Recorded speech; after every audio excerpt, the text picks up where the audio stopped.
Hello and welcome to another update video about HBAR. So on the HBAR chart, I still look at an impulse to the upside into the February high and then an ABC structure to the downside. Unfortunately, price broke support at the time and therefore I see any rally here with skepticism. Nothing reliable at this stage. At the moment, I only see a 3-wave move to the upside. Not a 5-wave move, okay? So I have a wave 1, I have a wave 2. I have a wave 3, and I have a small A wave, an overshooting B wave, and a C wave down in a wave 4. Few problems with this chart. First of all, first problem I have is the wave 2 is a flat structure with an overshooting B wave. This is not so typical, okay? But okay, even if that's okay, we go higher.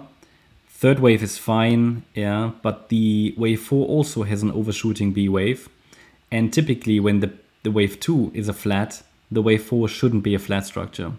So from that point of view, it's getting very messy here now. And the wave 4 also came down very deep. I don't really want to count this as a full 5 waves up. I mean, anything is possible, but it is not reliable. This move up doesn't give me a clear 5-wave move. I never trust these spikes like that. And from experience, it just tells me it typically will break down. But hey, we'll see. Based on this assumption here, we have still a chance for a 5th wave. The problem is below the last swing low at 4.7 cents. I think it is very likely it's going to break down. I just need to see evidence for something more bullish. I need to see the 5 waves up. And it has a lot of work to do. It would need to break at least above 5.4 cents now in this 5th wave. It can stay below the overshooting B wave. Ideally, it goes above that as well, but I think that would be quite a strong wave 5. So yeah, I need to see 5 waves up. Against the last low, the focus can be on higher. It's not super reliable at this stage, but that's sort of what it would need to do to save a bullish scenario. And then it needs to hold in a subsequent ABC pullback, a wave 2, because I can then count the move up as a possible wave 1. So I put that on here at the moment with the question mark. We're following it. It's just not very established at this stage. So we count it as wave 2, question mark. Okay, that's what it needs to do. It needs to show me 5 waves up. As soon as I have them, we can look for an ABC pullback in a wave 2. Now again, against that last low, we can focus on higher, because if it makes another low below the last one, which was actually today's low, or yesterday's low, I think we have a 3-wave top, and it is likely to head down. There will be further micro support on the way. We've got small micro support at 4.4 cents, where it still has a chance for a bounce. We have support at 4.2 cents, but I mean, when we get to that point down here, it's likely going to make a new low anyway.